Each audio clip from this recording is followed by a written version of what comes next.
Welcome, welcome, welcome. My name is Mrs. Denise Parker. I am super excited to be here today, and I'm joining you live and in living color. Welcome. Today's is a special day because it's coming towards the end of our Black History Month, but it's not about Black history for me. I want to recoin that phrase. It's Black legacy. That's what we're doing. We're talking about Black Legacy Month today because it's a special edition, as you can see on our stream. It's the Entrepreneurs Academy for Elevate Your Game. Elevate Your Game has so many different series, and each month we provide content that is going to elevate your mind, your soul, and all the things that you have for your future. So today is special because we're going to talk about being an entrepreneur and how to set up your business the correct way. We have experts coming from all walks of life. We have people who are doing the work. And today we're going to focus on fashion with some special guests. And I can't wait to introduce you to our special guests today, including our seasoned professional who's going to talk about the business side of things. But before we get started, we're going to have some announcements. So I'm going to get ready. We're going to do our announcements. Okay, as you can see, announcements are here coming up. Black College Expo, North Carolina. As you can see, we have one every weekend pretty much. Each week we go to a new city. From September all the way through April, we are visiting 15 major cities across the nation, and NCRF is hosting a free Black College Expo at the Eastridge Drive, Gastonia in North Carolina from 3 p.m. to 7 p.m. You register at www.thecollegeexpo.org. Meet recruiters, attend seminars such as how to find money for college, the 411 for student athlete, why attend an HBCU, booming careers, and how to start a business.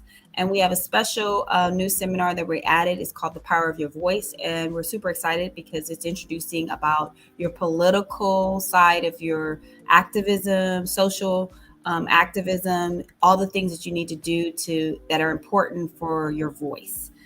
So please join us if you're in the area. North Carolina, Charlotte, here we come. In this week, we're featuring a Black History Month fun fact. There's a wonderful group called the Shop Black. It's a Philadelphia-based multimedia company for Black entrepreneurs. Shop Black was founded by husband and wife team Tony O. Larson and Chantrell P. Lewis with the goal of connecting Black-owned businesses with the customers, partners, and resources that need to succeed. And they've been doing this since 2015. It's an online presence. Shopblack.us is their website. It's super cool. Lots of great, interesting news articles about business, finance, just things that you need to be connected, even major companies that are investing in Black-owned businesses. So check it out. I think it'll be a great find for you. And maybe you might want to, as an entrepreneur, might want to post some of your information about being a Black business owner. So definitely want to support things that are for us and by us, but most importantly, being connected to great resources. So this is a really good website. Warner Brothers Discovery is having some summer internship programs that are super exciting for young people who are 2.8 grade point averages. Oh my goodness. Rising juniors and seniors, students who are in college, currently enrolled at a full-time a university that's 4-year university, and you're also enrolled into the program full-time, not part-time. They really want to focus on developing your skills. And some of the internships are not just with Warner Brothers itself, but with their signature brands like CNN, HBO, DC Comics, Bleacher Report, or some of their name brands that you might be watching some of their content on their shows. The deadline is March 10th. Your major varies. You don't have to be any particular entertainment style major, business major. It can be you can have a major in finance, in business, and something tech. The location varies, so please pay attention to the prompts on the job postings. SoCal Gas has a scholarship program. It's due March 15th. It's definitely for those who are going to be attending a four-year university. College students are encouraged to apply if they're going to transfer into a four-year university. So you must live in the SoCal Gas territory, which is Southern California, which is the greater Los Angeles area. Your majors are included STEM, anything in science, technology, engineering, and math, finance and accounting. If you're majoring in medical, it's not eligible for applying. But if you definitely want to ask more questions, you can email bvirmates at socalgas.com for more information. You can click that QR code to find out more information about that. And guess what? We're hiring NCRF, National College Resources Foundation. We're hiring in San Diego, working with students under the age of 18. We're looking for strong mentoring, English, math, and tutoring skills, those who can actually provide those services. I like to say college students are definitely a great asset to apply. You can start to build up your skills working for our nonprofit, working in the schools. In San Diego, we are literally stopping the school to prison pipeline, which is very important. So I do encourage you guys, if you're interested in helping young people, giving back to the community and becoming a resource and a value add, work for us. We are hiring peer advisors for this position. We definitely are looking. Scan that QR code. You can also email Tisel at ncrfoundation.org for more questions. And yes, there's going to be a criminal background check. Anytime you're working with young people, we definitely want to make sure that everything checks off so that we are safe in all compliances. Thank you. If you're interested in working with young people with special needs, there's the Special Needs Network Core, CORE Fellowship. This is for college graduate students, recent college graduate students. Location is Los Angeles and Bakersfield. Enrollment is for 3.0 grade point averages or higher.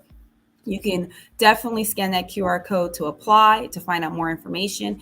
You're going to be working with people who are Black, Indigenous, people of color that are ages 0 to 3 with autism and developmental disabilities. If you're interested in that type of work, I definitely want you to scan to apply. It's a new program. It's a workforce development grant that CORE has received, and they're definitely reaching out. That's the number there, 323-291-7100 to find out more information. And you can go to their website, snnla.org.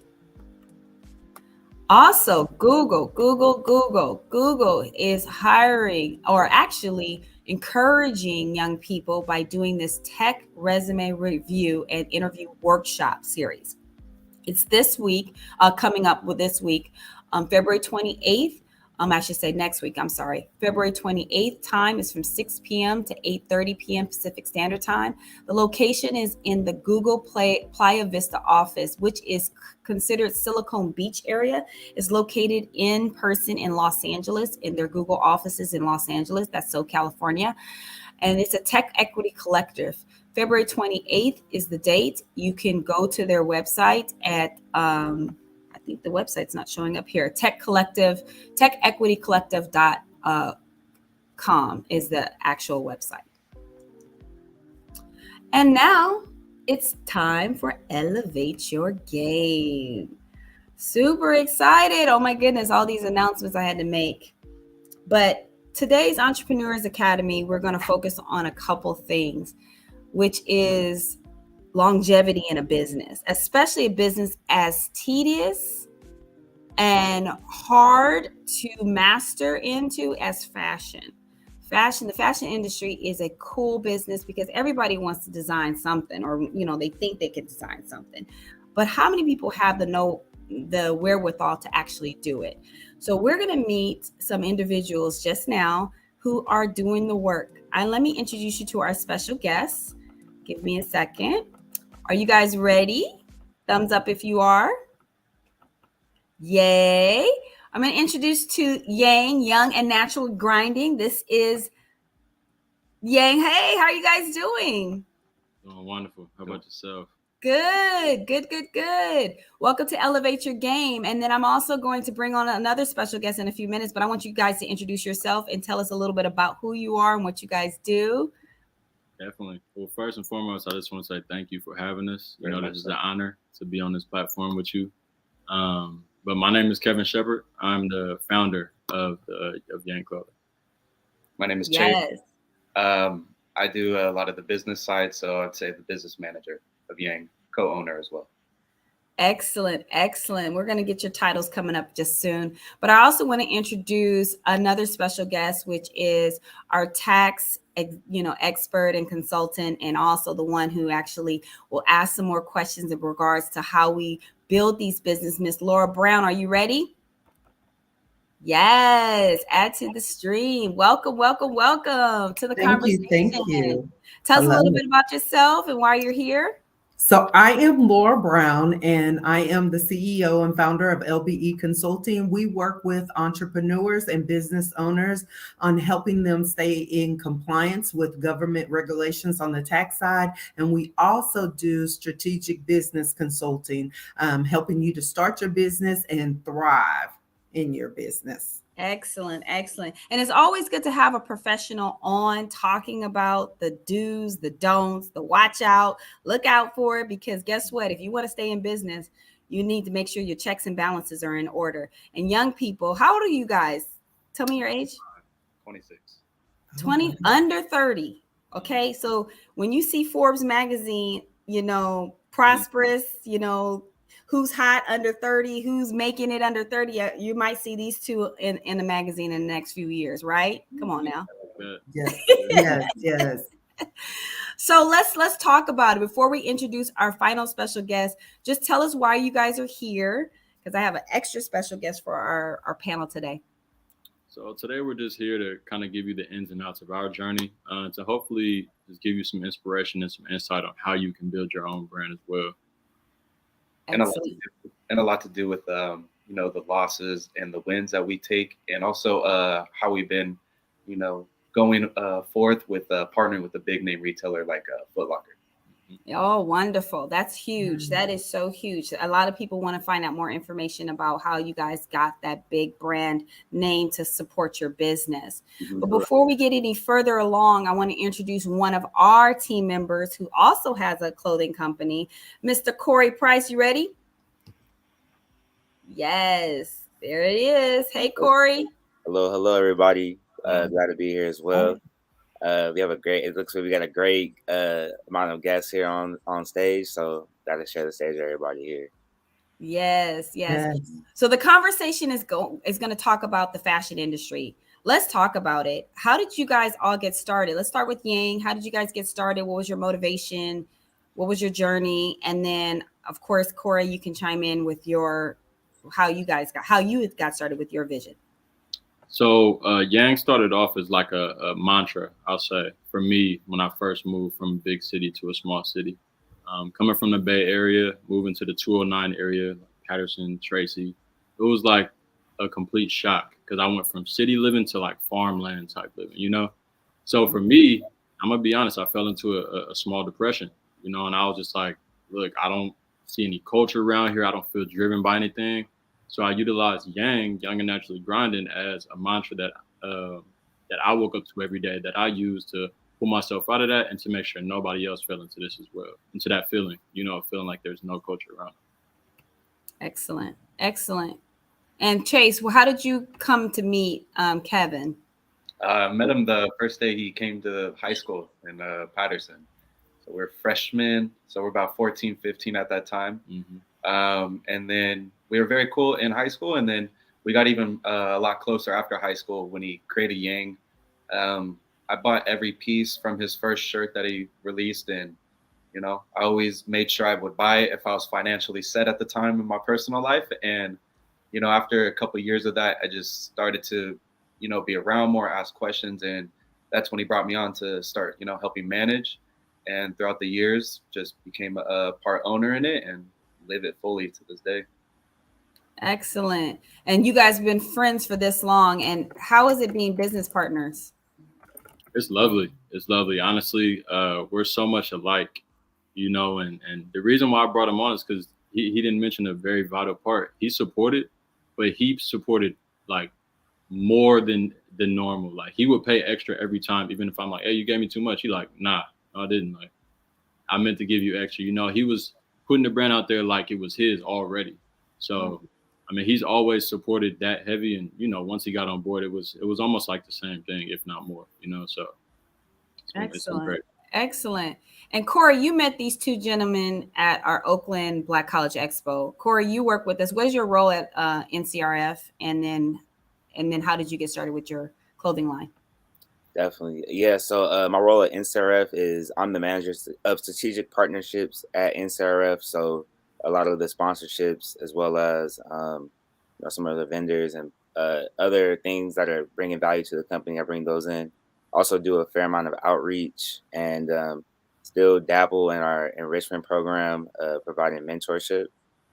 As far as how I got started, you know, I just remember going like going to my mom, who happens to be, you know, a founder of NSRF, and I told her, yo, I wanted to, I think I wanted to do, I think eventually I want to own a boutique or something like that. And then she said, why don't you just start your own thing? And you know, I've always been into clothes kind of type thing in high school. Like I still bring up the story to this day, like how I was in the running for best dress and I got second place, and I was like, dang, like the person that got first place actually made his own clothes. Mm. Yeah, I started actually initially just making merchandise for the expos, just as another just as a way to, you know, promote what we do, as well as it's like good branding for the organization. And then kind of doing that 5 years ago, kind of you know, inspired to, I think I want to do more like stuff that I wear like on a daily basis, lifestyle stuff. So just kind of start self-teaching myself how to make that kind of life, pretty much. Excellent. Excellent. So Lorra, hearing all this about our Elevate Your Game with the Entrepreneurs Academy, and it's the leading discussion is about fashion. What are some of the things that you find that is some of the faux pas in the fashion industry when it comes to setting up that business? The number one thing that I find as a faux pas is people just say, I'm going to look at my competitor and see what they charge, and I'm going to charge the same thing. And then in all reality, it doesn't work out for them. They can't understand why they see money on their bank account sometimes, but when we give the P&Ls, there's no profit. So that's one of the number one faux pas. And then the number two is they don't understand sometimes about mass production and what all goes into these manufacturing and how to do deals. Meaning when I say deals is if you need a manufacturer versus you making a piece, you cannot go to Walmart, who some of my clients go to Walmart, they're in Target. You need to be able to mass produce these items to keep up with the demand in those stores. You making it at home is not going to work. Mm-hmm, mm-hmm. So how is that for you guys? All of you guys are in the fashion industry on some level. Y.A.N.G, you know, your journey was a little bit different. Talk about your journey from the streets to now into Foot Lockers. Like, talk about that journey real quick. Yes. It's been quite a journey. As far as starting from the streets, you know, you're kind of out the trunk with it. You're doing pop-ups on different stores. So, you know, we used to go to like Melrose, set up our booth. You know, it was just a basic foldable table, but we put everything out there. And, you know, with that inventory, it's a lot easier to manage. And, you know, we could produce it ourselves, but we understand how much time that really takes. And so we actively would rather have a manufacturer that makes it. But once we got onto like the Foot Locker scale is when we're dealing with thousands of unit orders. And, you know, just for us to even hang tag and put on, you know, the price sticker plus our sticker that we want to put on there. I mean, it took us, what, 2-3 days? Yeah, I was about to say well over like one day. Yeah. Full day though, like really doing it. So. And, you know, we're doing that with the 9 to 5. So it was a little bit more difficult to put a full, you know, 8 to 12 hour shift into that. Mm-hmm. So we realized and learned that outsourcing and figuring out how we're going to do everything. So now we even have our manufacturers put on the tags and pay the little bit of difference because it doesn't cost us multiple days. You know, it costs, I think, maybe like $100 or something like that. Yeah.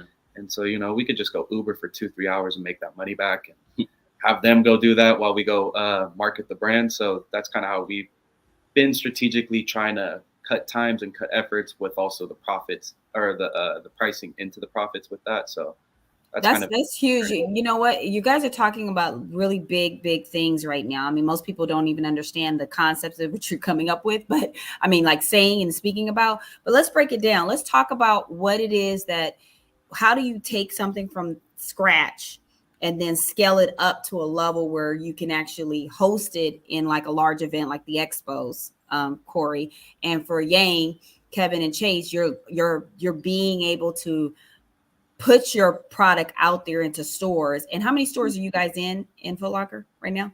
32 currently. 32 currently. And then Corey, you're handling things online and in person at the expos. Like what's that difference like? What's the difference between being just an online presence versus being in person and having to keep up your sales in person and actually have some product? Yeah. I mean, from my standpoint, we've been able to maintain, like, we've been blessed to be in a situation where the expos have provided like a good base of revenue as far as, especially like, we still do, we sell our lifestyle stuff that lives online, but then we also bring that within the event as well as have just kind of like, I actually just recently redesigned like a whole new set of merch for the expos. So kind of using that that on-site presence as like a good base in order for us to do mass quantities of a line, right? So putting together a line that would be like a lifestyle line that includes like more high-end pieces could cost up in the 5-figure range. So just with that being said, it kind of like using that, like kind of understanding like, okay, because every time that you do put forth that many units, technically without having anything, like no guarantees that anybody's gonna buy your product, kind of need like to have a solid foundation. Not even hence our name, but you gotta there's different routes for everybody. We've been, like I said, we've been blessed with that particular event, but we've also done things that similar to the Y.A.N.G brand. I've actually went to Melrose and set up. Sometimes you got to do a lot of the, especially starting out, going to events that are available in order to become a vendor, because people do tend to purchase stuff, especially when you don't have like a lot of recognition online yet. For stuff that's in person, because then they can really feel the product, touch it, and it gives it like a different experience. So, you got to do as many of those type of events as possible until you get into the financial position to where you could, expand upon what you're doing, even spend money on, marketing and grow the brand organically. And that's kind of what we've been doing, is just kind of growing the followers. It's been just growing naturally, and I feel like that's kind of been the recipe. How is it for you, Kevin and Chase? How are you guys growing your brand organically?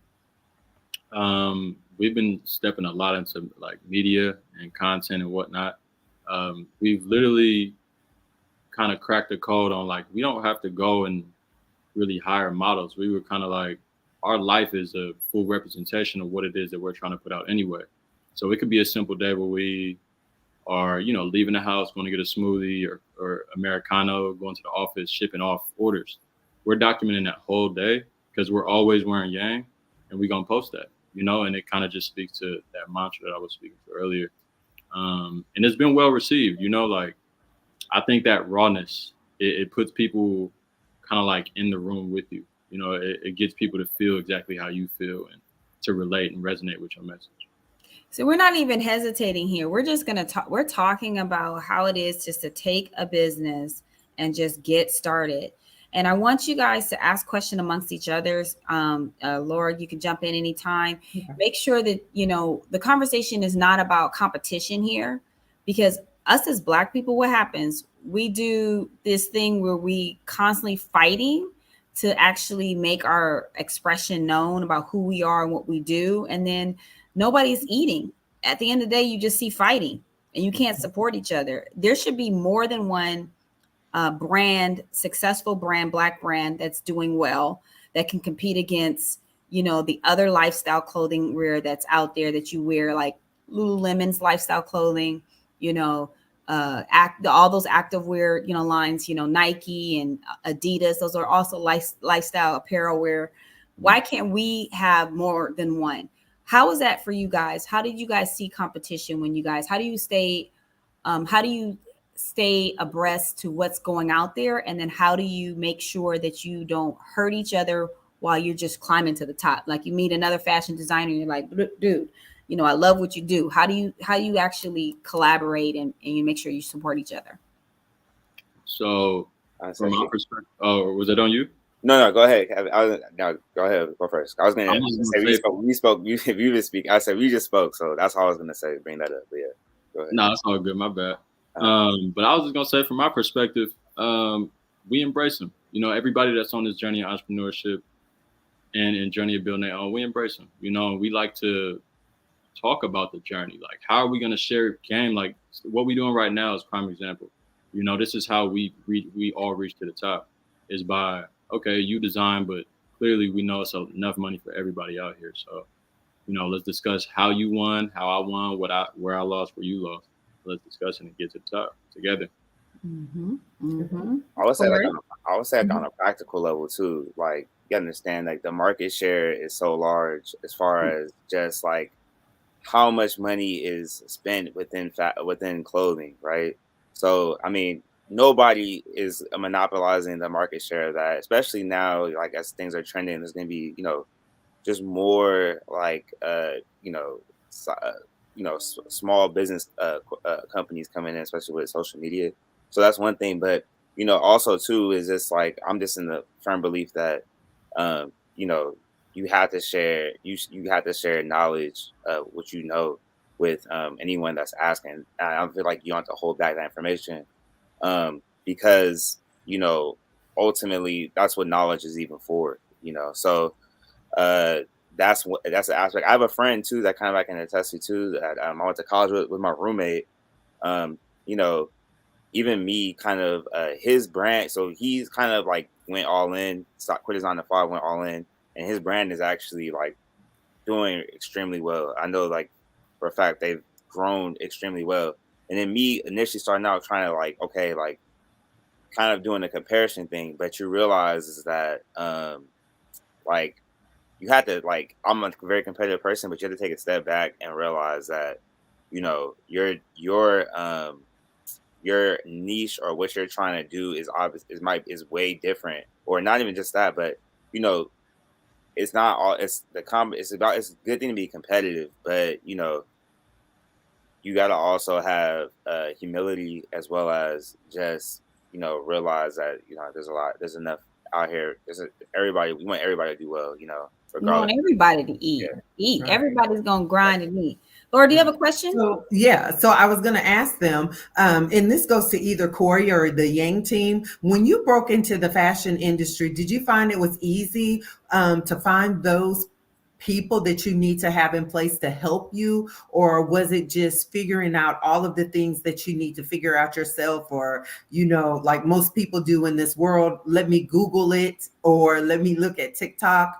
What was your experience there? I guess I'll just go real first. I would say that, I mean, so my brother is my business partner. He's like my business manager.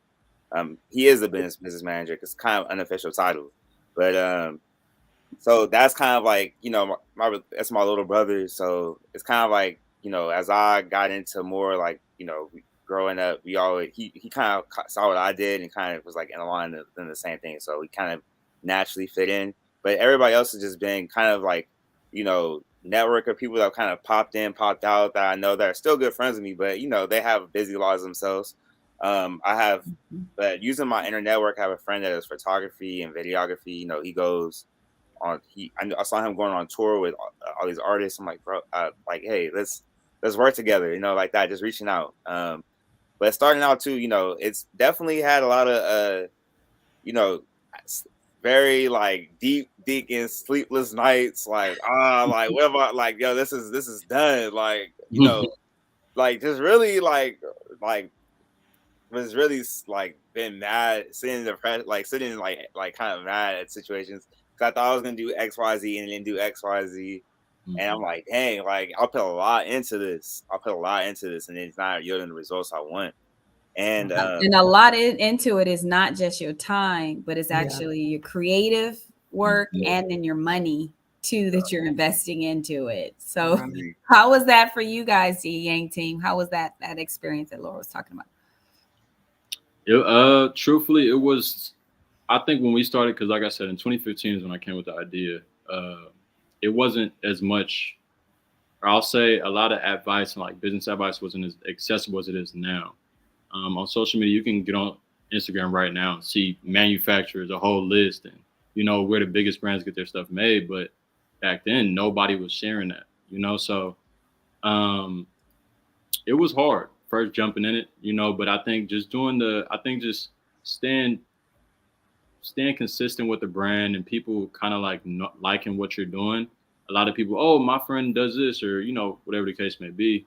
But doing that outreach, you know, always is voicing what you need. 9 times out of 10, you can find it, especially nowadays. And that's exactly what we did. We just was like, hey, we need a photographer, and you know, we wanted to. We that team that if we work with you, we loyal. You know, so the bridge won't be burnt unless you burn it. Truthfully, like so.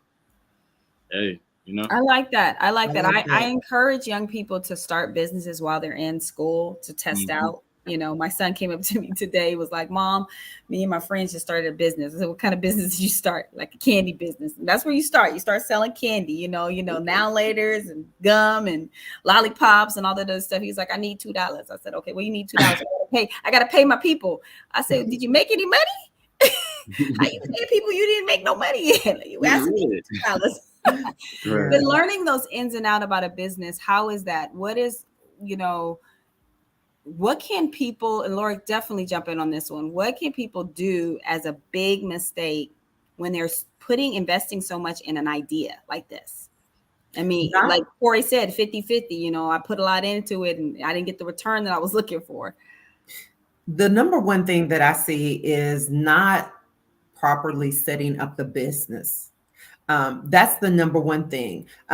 Depending on what this business is, it has a lot of liability that can be there, and people just do not have it set up properly. It'll be a DBA, or they'll go in structure. Like I have a lady, she said today, well, someone told me to structure it as an S corp. Well, you're not there yet. So an S corp has so much that is involved with it. You need to be making the money. There's rules and regulations, and they just don't understand that. But the interesting thing that I'm watching on the Y.A.N.G twins, the team, is how you all communicate, the partnership, because that is a big fail that I see in partnerships.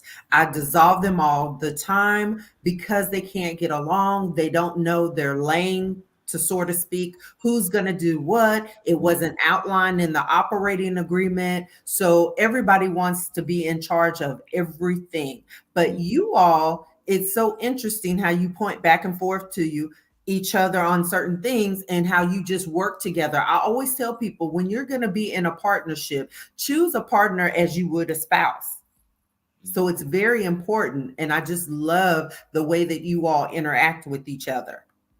Thank you. Yeah, we appreciate that a lot.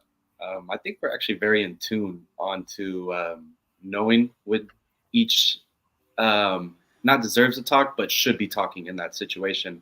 For instance, whenever let's just say, walk in a specific room, specific environment, depending on it, I know when to sit back and record him from like far away while he's talking and, making business plays and talking to people, networking, or whether it's like a room where I fit in a little bit better, or I know, the people in the room. So it's okay, let me go talk. And then he's filming from the back. So that way we can just document the journey, because a lot of people think, networking, like people you meet that puts you in a better financial position or whatever position it is just given to you. And it's more earned through just going and talking to people, giving them the time of day to talk themselves, and understanding that the more I go around this person, or the more I go around these groups of people, the more likely I am going to be able to meet them, talk to them, what I do. And a big thing, Kevin does is he just reaches out to people and he says, hey, I hope you have an amazing day. If there's anything I could do to help you in your business or anything, just let me know, instead of always asking for things. Right. And we get a lot of favors granted back to us because we're always reaching out with a helping hand to help somebody. So whenever we need something, we get it back in return double. That's excellent. How do you guys keep your brand, each of your brands, authentic?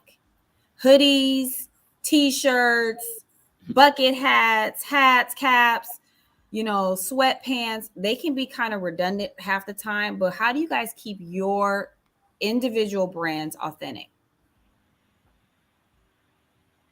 I'll let you go ahead, Corey. Who wants to go first? Corey, you go ahead. Sure, definitely. Yeah. So, I mean, like I mentioned before, like I kind of make everything. I make things in mind with the sense that, somebody's going to connect to something that I actually like as well. So like I try to keep like a lot of stuff I make, like I said, something that I would actually wear.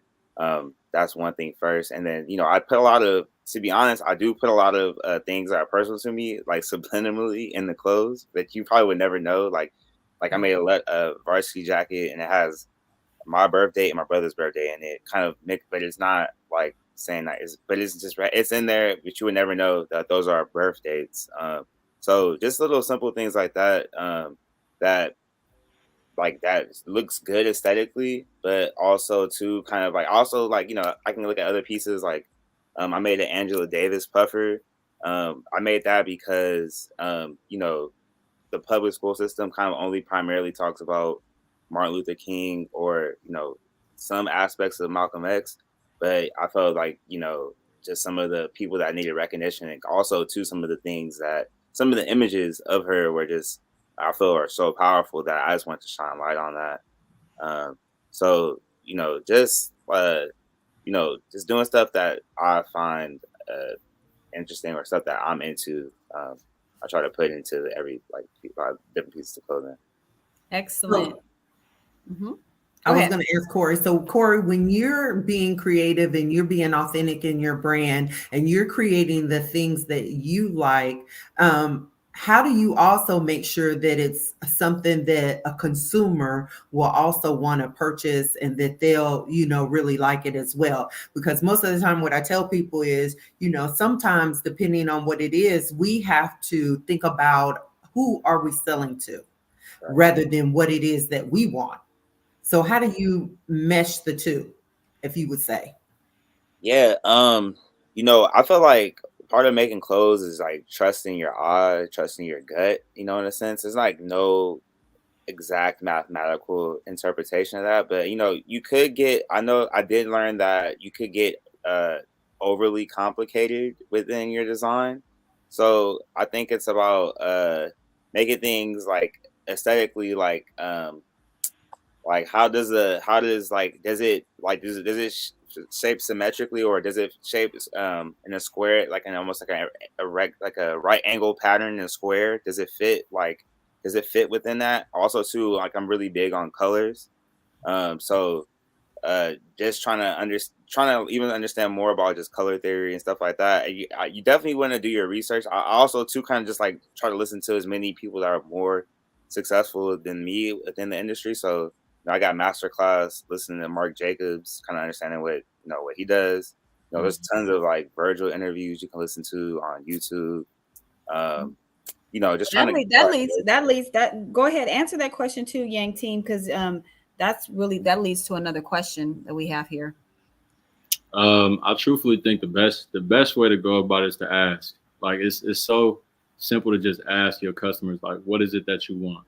Because I definitely have started out using that same approach as Corey, but I tend to get false positives with that sometimes. Like maybe it'll sell great the first go around, but then I drop it again and it flops. And I'm like, y'all just, but it's like, if you ask the customer exactly what they want, they'll tell you, ask them what they want more of. You want t-shirts? What color do you like? I'll give them an option and let them choose. And then we kind of go from there. But I also do throw my own personal likings in there sometimes, but not all the time. That's interesting that you said that. Like, you ask the person and then they'll tell you what they want. When we travel for the expo, each demographic has different weather patterns, different the feel, the vibe, the style. And so if you go into like a Gap in LA, it's different from a Gap in New York. It's like a whole different vibe.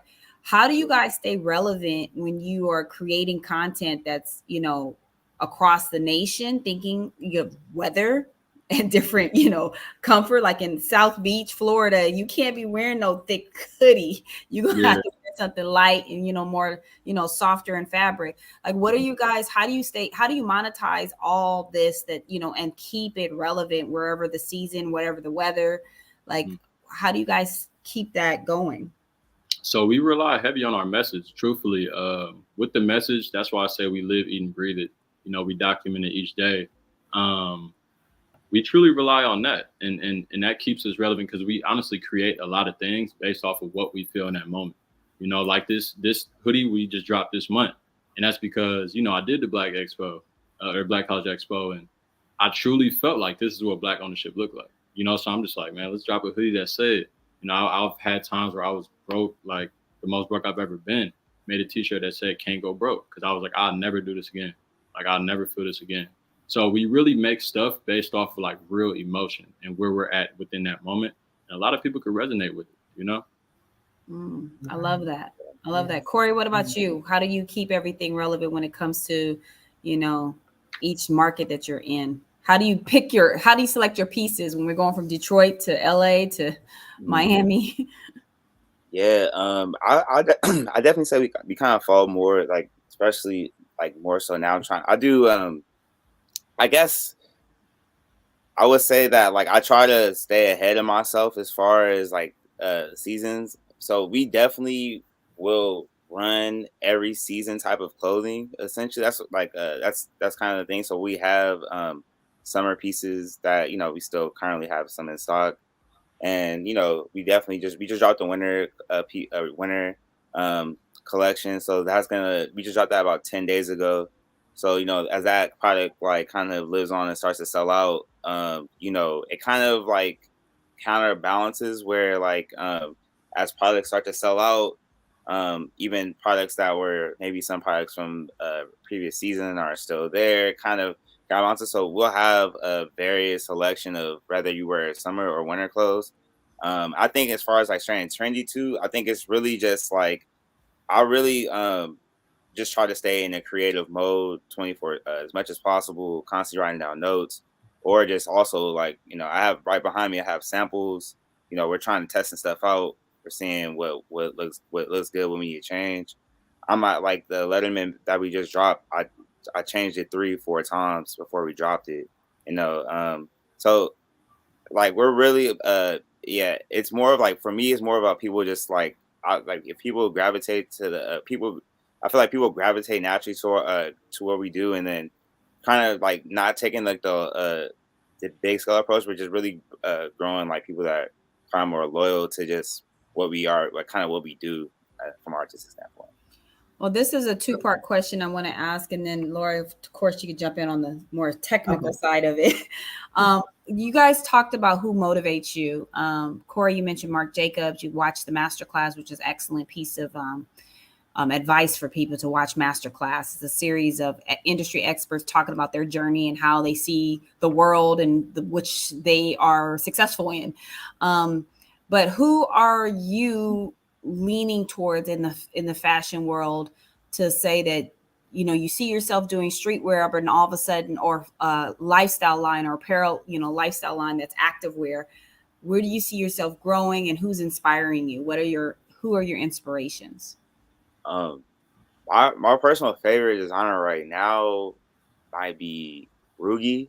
I think like it's Rude. I think Rude is like, I think what he did and kind of like his come up, and like actually like 3 degrees of separation away from him. Went to school with my cousin, but yeah, just kind of like how he like co-branded with the Jay-Z thing, and then like his pieces are. I mean, he's extreme. I don't see myself necessarily like selling pieces at the clip that he's selling at. That's just not the I personally feel for myself.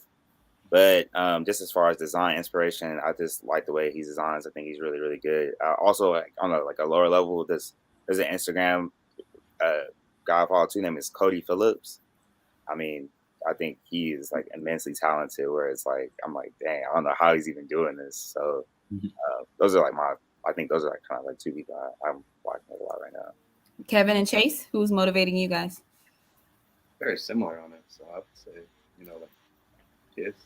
Yeah, Kith, Ronnie Feig, Teddy Santis, Amy Leon, and Kith, man, they killing the game when it comes to fashion, shoe wear, all of that. So the reason why they inspire me is solely because they bring a sense of nostalgia mixed with high quality garments, and the way they market themselves and put that message out, and the way they pretty much brand their items is more so towards lifestyle. It's not focused on the item.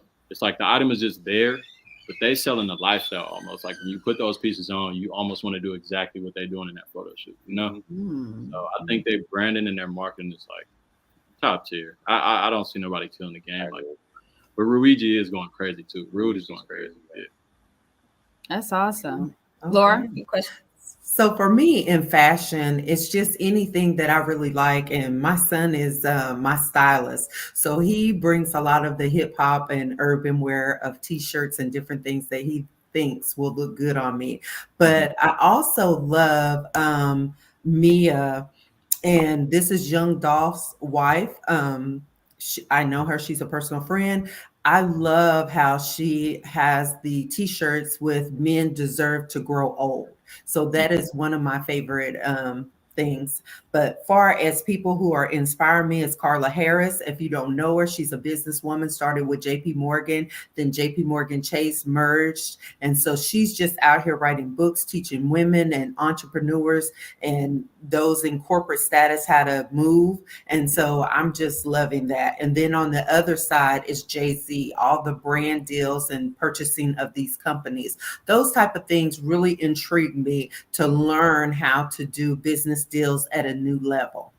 You know what? Let's talk about Jay-Z for a second. The man is doing it big time, mic dropping everywhere. The fact that he was on he made the deal with NFL where he can control the content of the entertainment. He also has a seat at the table with all the leaders on the executive team, from the president of the NFL, whatever. And I just want to say that what was jaw-dropping to me was watching the Super Bowl, and everybody was in the stands or in those high-profile seats, and he was walking on the floor with his Rock Nation apparel on, speaking to the world, saying, I own a part of this, and my brand is in this brand. I agree. So do you guys see that as a motivation for you guys? I mean, Yang and Corey with Foundation, how do you guys see those big brands? How do you see yourself in the future being a part of big brand? I know you're a part of Foot Locker, but where else do you see yourself growing to be? Yeah. Honestly, we have a few inspirations as far as branding with other big partnerships, as establishing a high-end brand partnership with a big name retailer. That is a for sure goal in the near future, as well as a shoe deal. But we, like Kevin said earlier, we want to step into more of the talking and more of the media. And so Earn Your Leisure is by far one of our biggest motivations. We've been watching them for the past, 3-4 years now? Since 2017, I think. Yeah. So, I mean, it's been a long time of watching them grow to seeing them have these platforms where they're doing Invest Fest and they're completely sold out. Every vendor that set up a booth is completely sold out. So they're building a community and a network of people that are here to support. Doesn't matter what you're doing. If you're selling, wholesaling, for real estate, or if you're exactly like Laura's doing, where you're working in the taxes and your consulting group, like they get everybody together where everybody has an opportunity to work with each other. So as far as what we want to do with Y.A.N.G is to be this web and this umbrella where fashion is one little pillar of it, and that can connect to so many things, as well as doing marketing and all these, talking to kids, speaking to colleges and everything that we are starting to do. We want to keep on building that side. And so we have a lot of inspiration from Jay-Z doing these multi-billion-million-dollar deals, and even how he built those deals were, Ace of Spades is one of the craziest, business deals I think I've ever seen done, and how he bought it back and then resold it later, and how much he's made on that. And so we like to watch business as much and study business as much and see what other people are doing and how they're doing it. And even the videos, they drop gems on how they've made their ways into these certain rooms. Kevin do the same thing, and just our base scale as we keep scaling and getting into these bigger. Okay, so I know that you wouldn't drop a couple of brands that you would like to work with. So I'm just going to flat out ask because I'm intrigued. So give me 2 brands that you would like to see yourself advancing with in the future. Definitely Nordstrom, definitely New Balance. We gotta get those. We're gonna get those. New Balance. Okay. Nordstrom's, tell me the reasons. Yeah, go ahead. Oh, I was gonna say the reason why is because like I feel like Foot Locker is prepping us for that, or they've prepped us for that already. Like we kind of know how big name retailers operate, and the fact that we want to hit all levels of fashion. We have the sports side, we have our basics and quality things that we drop, and we have the high end. So we would just be hitting the whole board. And then New Balance, man, that's just one of the shoes that we always wear. Like I said, I mentioned Teddy Santis. He's actually the creative director of New Balance now. They just gave him that position. So, I mean, just being in that same room, just being with that, I know New Balance is they're growing. So would you see yourself as a contributing, like having your own brand within a brand, or contributing to the content of New Balance, like having like a subgroup of because sometimes they have like a special feature of a creative designer. It's a special release from Y.A.N.G, or do you see yourself being a part of a team that's developing a whole new style of wear that's contributing on a whole different level? Or do you see yourself being like a sub brand? Truthfully, both. I feel like we can drop our own collab, but also I think like we're really building this media side. So I think we can provide something that they may not have at the moment, and do it like that. So your partnership with Nordstrom, what would that, and what is intriguing you about that? Is it that you want to be opened up to a different level of, I should say, shoppers, or what is it that you see Nordstrom can bring that value to you? I just want a reason to drop high-end stuff, truthfully. I love high-end wear. I love the velvet, the velour, all that, leathers. And that's truly where my heart is when it comes to designing. But also it's just like a way to, like you said, reach a different consumer, reach a different shopper. Or just open up our world fully. Like I said, hit all levels of fashion. That's our main goal. Yeah, it gives us a chance to study them. Since entering Foot Locker, we've been studying Nike to Adidas, Pumas, New Balance. Everybody that's in that store, we've been studying them. So as we get into another box name retailer, we'll begin to studying all of those brands, really taking them extremely serious, and where they manufacture them, what materials are they using, and getting into that, and then creating up our own reputation enough to drop our own store and have a flagship store like that. Okay. And Corey, what can you add? Yeah. Oh, that's kind of like what's going to lead into what I was going to say. Like, I think our goal of ours is kind of even just working with my friend I mentioned earlier. I think we've kind of like briefly spoke about that. And we kind of all mentioned it. We're very, very close, but maybe just working kind of laterally with him, and then like kind of just like building up. It's like I have like my thought process within is to like diversify as well too. So like one thing is to open up a flagship store. But also too, like kind of even me and our business partner, me and my brother have been talking about is this, taking revenue of this to open up other streamlines of business, whether that's like Pure Spaces or, Turo as well. There's like so many different ways. I'm also very active in like Web3 in that space. So I know there's like a lot of, there's lots of ways you can like conduct business through Web3 as a, or you can become a lender on Web3. You could do a lot of different stuff. It's like really exciting. Just like kind of being diversified as far as different things. And still, like, the main thing with me is, it's like, it's kind of crazy when you ask the question, because I know, like, my, like, immediate, I know my goal for this year, I know my goal for the next couple years. And when you asked, I was like, dang, I need a, like, I know my like immediate 1 to 3 year goals, but like, I guess, like, on the larger scale, I'm definitely trying to be, I have aspirations to be really, really big. You know, but it's kind of like exactly what that looks like. To be honest, I do know, but I don't know if that's Okay. like being in stores and stuff, like, as the Y.A.N.G brand is and stuff like that. I don't know what Okay. our business strategy is as we get bigger. That's fair. So, and this just opened up because of the creative space, and it made me think about a project I've done.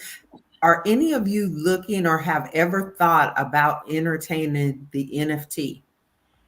Oh, I got approached Mhm. actually for somebody who wanted to make one Okay. of my clothing items into an NFT, and I was like, I didn't tell them yes right away, because I was like, I don't know, like, how we want to Mhm. do this yet. I just want to, like, but it's definitely, like, on, like, my frame of mind.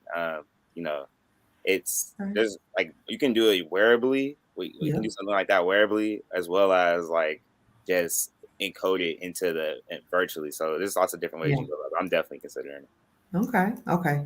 Yeah, Yeah. it just made me think after a project that I did on an NFT project that I was leading with a company, um, how many creative people want to be involved in that?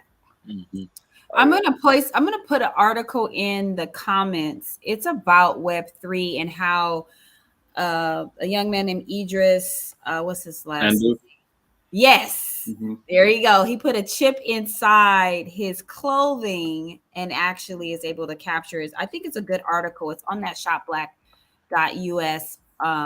It's a good article to kind of research and read, because it's important to learn how to keep technology included in your fashion designs, in your way of staying trendy, because the market is the blockchain, NFTs, all that stuff, that web stuff. That's all that's growing. It's growing. It's growing to the point where you can probably one day, just like George Jetson and the Jetsons, be able to just think about it, and you can actually be there in a hot spliggity second because of how you are utilizing the metaverse and all those different platforms. Yes. How do you guys feel about technology and incorporating your fashion?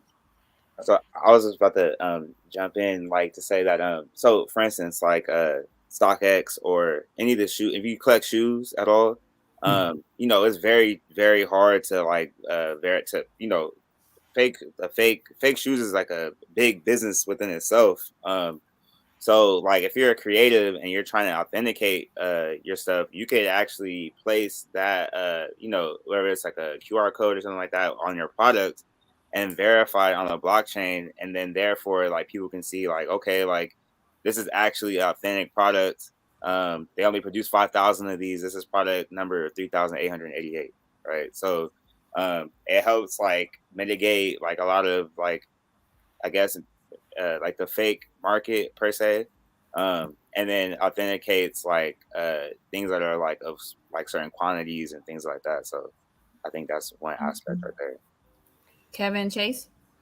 I think we actually had a lot of ideas when the NFT space was really popping off about a year and a half ago. Mhm. We were just so deep in our first Foot Locker deal that every idea kind of just went out the way, with our finances being so depleted at that moment. But we wanted to do and put out a roadmap and kind of drop not that many NFTs, and then kind of do one per project. So that way somebody can solely have the base one off of that project. Mhm. But we wanted to drop an original like 5, and say if you got like a gold or something like that. I can't remember everything we had written out, but say you got the certain one, you would be able to come to all of our photo shoots if you want Oh. to, and have a certain access for being able to hold that specific NFT. Mhm. And then we were even thinking, as you know, we're getting bigger with brands, doing an NFT where you could work with us on a Foot Locker Yeah. project or a commercial and Yeah. stuff like that. We had all these other ideas of doing that. It's still in the future. It's just we've been kind of so busy in a lot of other things that we haven't been able to implement it. And we You're don't gonna have scale up. You're gonna scale up. Yeah, you That's are. You're gonna scale up. It takes time, but I love the fact that you thought about the NFT with Foot Locker, and that reminded me of the GameStop program project that I was on, GameStop and Disney. So GameStop took that and utilized that Disney on that NFT, so that Part of was a that big project. game player. Wow, that's insane. You're a part of that. I remember when that project dropped and released, because that was like one of those NFTs. I mean, if you just got the a simple Walt Disney one, I mean, they 3x the same day, and it was only like $50 that day when they I dropped. know. Yeah. Yeah. So Well, you know what? We're coming to a close, but I want you guys to answer a couple more questions just so we can kind of sum it up. Most of it has to do. Most of what you guys are doing is creative and it's time consuming. As an entrepreneur, it's an everyday grind. Like your brand is young and naturally grinding every day, hustling. I get it. I really do. So what are your biggest losses you had so far, and what lessons have you learned from those events? Shoot, our biggest loss for sure was stepping into the Foot Locker partnership. And it had nothing to do with them. It was solely us learning our way through our business, but we lost like 17,000, truthfully. I was in debt for a long time. I got to a point where I couldn't even buy my son diapers. But luckily I had such a supportive partner, and we both went through it. So we was able to kind of zone in. We was able to, accept it, embrace it, and then climb our way out of it. And then so on the second drop, we were able to, break even, get a little profit. Third drop is going to be beautiful. So just staying focused, staying just positive in your mental, and that goes to what you do with your mantras. What is the importance of those mantras that you have on your website? Oh yeah, those are just daily reminders. Like I feel like we all like it'd be cool to get the whole work harder, but it's like I like to do it raw and uncut. Like, hey, pick it up. Like let's really get this in, because that's just how I like to get communicated or talk to, because it just, I don't know, it stirs that hustle up in me. So I definitely put those. I need to update that actually, but I love it. My son reads those sometimes. I think it motivates him a lot. I know it does. Beautiful. Go ahead, Laura. You had a question. No, I was going to ask him. So, when you went through that tough part of, just losing out, did that make you doubt any of this? Because I see a lot of people, that's the number one thing. They really doubt themselves in business. Am I going to make it? Should I just, pull back and just say, hey, or keep pushing? Yeah. Right. Truthfully, I feel like, and I want to say this to anybody that's watching that's building a brand, you're going to go through every emotion. You're going to feel doubt. You're going to feel scared. You're going to feel like you're not good enough. You're going to feel all of that, but just keep going. Like keep going, one foot in front of the other, and just understand that each level you reach, it's going to be that same feeling. You're going to continue to feel those emotions. So eventually you get comfortable with being uncomfortable, and that's when you're in a good spot.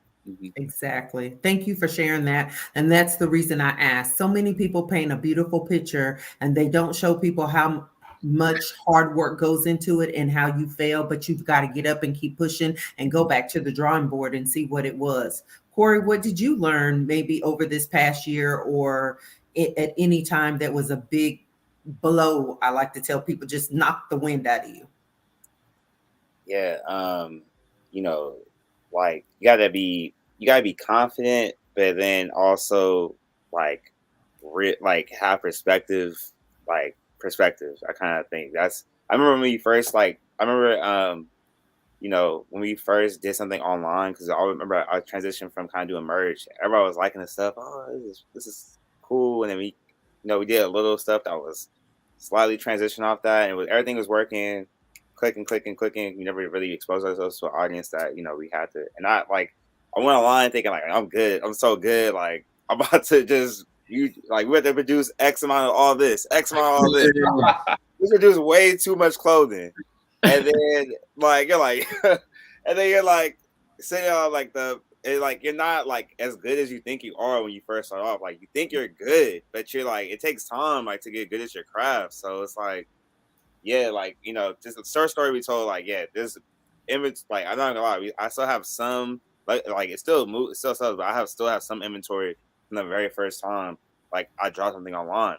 And it was just kind of understanding like, okay, like you don't even have an online audience yet. Like, you might feel like you're good, but you need to build like according to where you're at. So not to say like, that's a beautiful thing, when you first start, is like kind of like you're able to make a few mistakes. You gotta just keep going. As Kevin said, you gotta just keep going, because you know you can. It's easy to feel like there's no way out, but there's always a when there's always a way. And then you gotta check your mindset, make sure that you're taking care of yourself internally too, in the process. Whether that's making sure you're getting the right nutrition, making sure you're taking care of your mental health. All that stuff plays into a role of how you perform.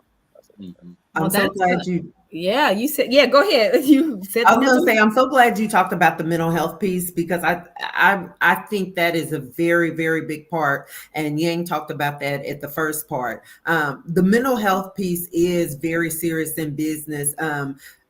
People don't realize how your mental health plays a lot on your business. And for me, this is my busiest season that comes up. So I have to remind myself, like I did this week, to take a day and go to the spa or whatever. So how do you all, keep yourself mentally on I'm not going to say stable, but, where you're not neglecting yourselves and getting because it's so easy for some people to get so in death that they lose time of what time it is, and they're just engulfed in everything they do. So how do you balance? Because I heard one of you all say a child.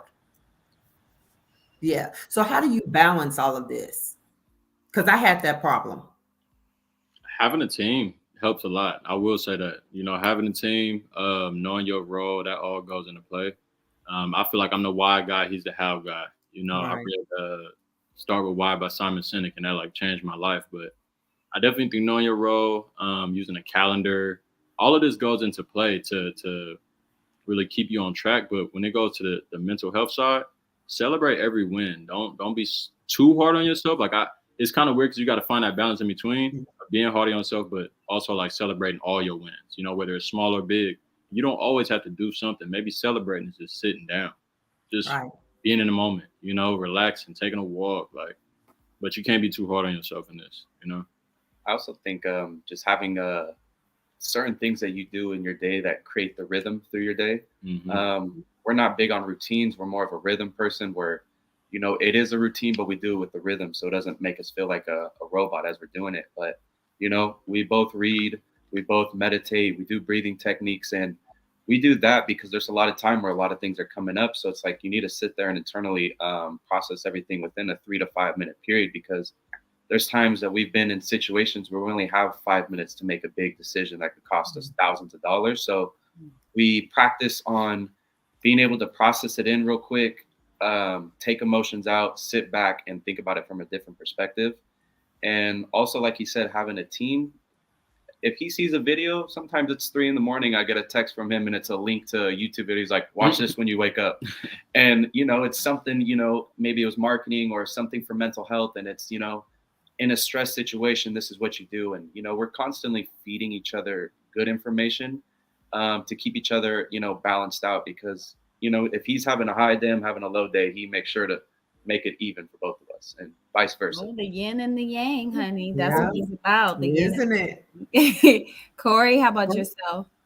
I would say like more recently, I just become like more of like a morning person. I used to not like getting up early, but I like going to the gym early in the morning. And then I am a big proponent of meditation too. I feel like meditation changed my life like such a dramatic way. It's crazy.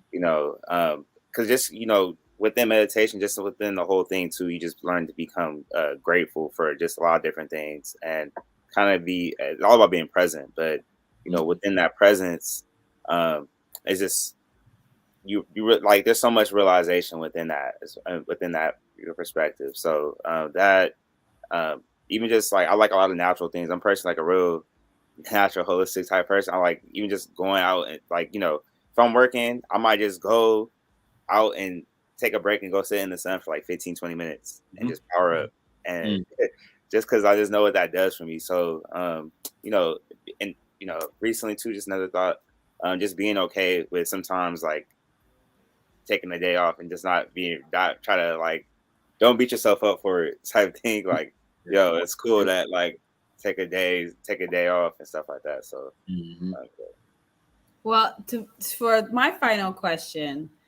and I do want to say something about mental health real quick before I ask my final question.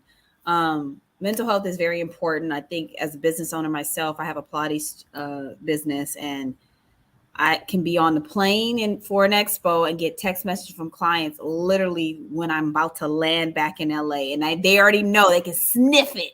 They're like, "Are you ready?" And I'm like, I didn't even get off the plane yet. They're already texting me.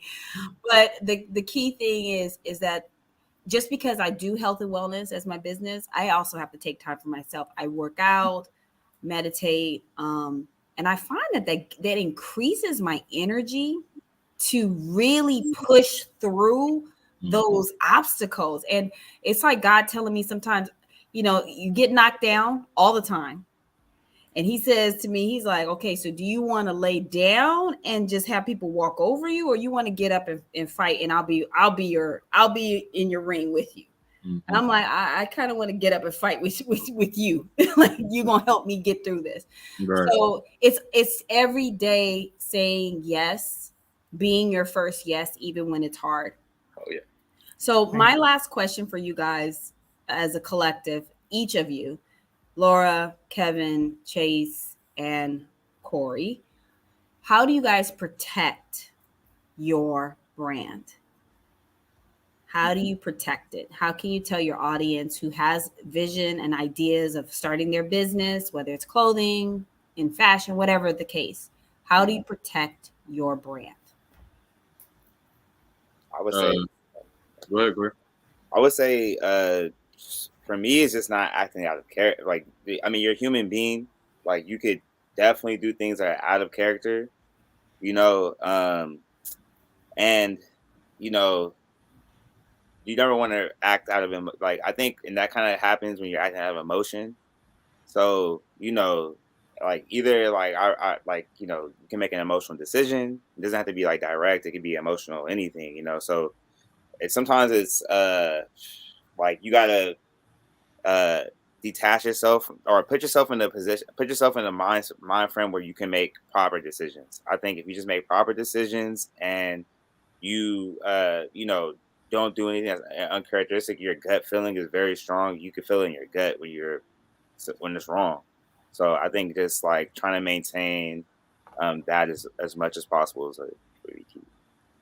Mm-hmm. For me, I go by the motto of what my grandmother always taught me. And she was born way back in 28. And she always said, the only thing we have is our name. So protect it at all costs. So as I go about, I handle people with care. No, everyone is not going to like the decisions or the things that I say, but I make sure that I handle them with care and approach each situation appropriately. And then, treat people how I really want to be treated. So those are some of the ways that I protect my brand, and just really do what I say I'm going to do, and I am who I am. Mm-hmm. Honesty, good. Mm-hmm. Corey, Chase and Kevin. I kind of want to backpack off what Corey said is keeping your nose clean on the business and making sure you're not posting stuff that's gonna have I guess partnerships just be neglected based off of what you post. People think I'm gonna post this and because I think it's cool, but big name partnerships don't think that's cool. So we learned that in our first interview with Foot Locker, how they'd watched both of our personal pages and our business page for an entire month, day in, day out, stories, posts, to see if we have any engagement that would just, hurt their brand and the partnership of them even thinking, to partner with us. So I would say on that side, and then, the legal side too, just making sure your trademarks and everything's are clean, establishing your LLC, all those things I think are big parts in saving your brand. And we actually were in a Foot Locker and we met this guy He's a big business guy, but he's retired now. And he told us, as your brand starts to expand, you need to go get your trademarks in other countries if you plan to go over there. Mm-hmm. You know, we've seen Supreme lose it to China. There's some other brand that named it Supreme, so they can't even cease and desist them or, you know, take them to court for that money. So we're learning that as we're starting to grow into, you know, stay on analytics and stay on to where we're growing, so that way we don't get, you know, hurt in that situation and just learn from others. Yeah. Absolutely. Excellent. This has really been a powerful show for Elevate Your Game today. I think we're going to have more conversations regarding becoming an entrepreneur. There's so many details that we have to go in deeper in a workshop setting. My goal with the Entrepreneurs Academy is to, in each market, as I do the How to Start a Business seminar, I teach that seminar with a wonderful, and you joined it, Kevin. Did you like my seminar? Loved it.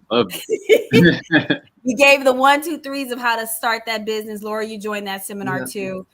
It really shares the information, but I want to develop. It's always packed. That seminar is always packed. It's the last seminar of the expo, and it's standing room only, because we have entrepreneurs who are young, up and coming, who are seasoned, who want to build more the Black Wall Street. They want to recycle those dollars. They want to support one another. They want to figure out the next. My goal with developing the Entrepreneurship Academy and the program at NCRF is to develop young entrepreneurs, get them with experts like Laura and our banking partners, have them established. That's the goal. And hopefully by this time next year in the same market, they'll be presenting their service or products at the expo or someplace, ready to go, get it in school, go to college, and have a business already ready to go. That is the goal. So I'm looking at each market and getting a feel for the people. And I'm hoping that with Corey's help, my partnership brother, He's got one contract. That's right. We can get those deals in, and so we can get mentorships, workshops, all the above. And I want you guys, the Y.A.N.G team, to be a part of this journey as we grow this. Of course, Laura, you've been a super huge contributor and an ambassador with NCRF on this side, this call and response side. And I want to thank you guys for joining this session, because it's important to share the dream turned into the reality. The dream that's actually, you can keep thinking and dreaming all day, but once that's, it's time to put on that outfit and share it. You see, I got on I love this. Yeah. Thank you. Corey. One of your designs. I'm double fisting. So I want to thank you guys for joining us. Any final words to your audience? Just something you can tell them to keep going? Truthfully, I just wanted to leave this simple quote. Love the business more than you love the product. And I got that from Mark Cuban. I just think at the end of the day, it is business, and we may fall in love with the product at times, but you don't ever want to get caught in that trap. Love the business more than you love the product. Absolutely. Corey? You said one thing to leave them with? Yeah.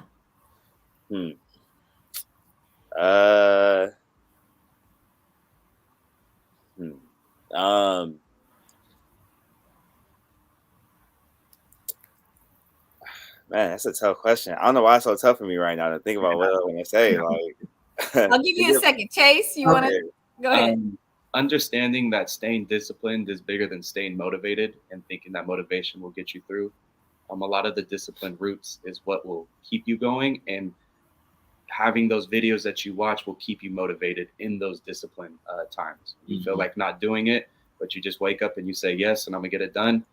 Understanding that's discipline, and you don't need motivation for that, but throughout the day, you might need a little motivation. Just keep saying yes, keep on handling the things you need done, and don't procrastinate it. Laura? My one thing is going to be know your story. And when I say know your story, it's the passion but then also know that the passion is turned into numbers, and those numbers tell a story in your business, which helps you to make decisions. Mm-hmm. Love that. Corey. I guess this is the first thing that's coming to my mind. Just always be a student at life. Like there's so like as I talk about diversifying business, like diversify your knowledge. Like I feel like everything can feed into each other. So just continue with just the pursuit of knowledge. Just get as much information as you can. Talk to as many people as you can. Travel as much as possible. See as much as possible. You know. So that's my. I love it. And the thing I want to leave you guys with, and thank you for joining us at this Elevate Your Game, is that the journey is going to be long. And if you keep looking up, you'll never climb, because it's going to be a hard climb. If you look down, you might get scared of how high you already climb. So just stay one step at a time. Just look right in front of you.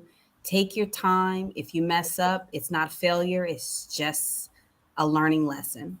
And if you have a no, it's just a next opportunity. Yes is around the corner. There's so many people in the world who wants to see you succeed, and they will support your brand. Thank you for joining us for Elevate Your Games Entrepreneurs Academy. Thank you to my special guests, Chase Mullen and Kevin Shephard from Y.A.N.G team. Y.A.N.G Clothing, Young and Natural Grinding, and Corey Price from the Foundation Clothing line, and Miss Lorra Brown from her LBE Consulting. Thank you so much for joining us, and I'll see you guys next week. Bye. Thank you. Bye. Have a great one. You.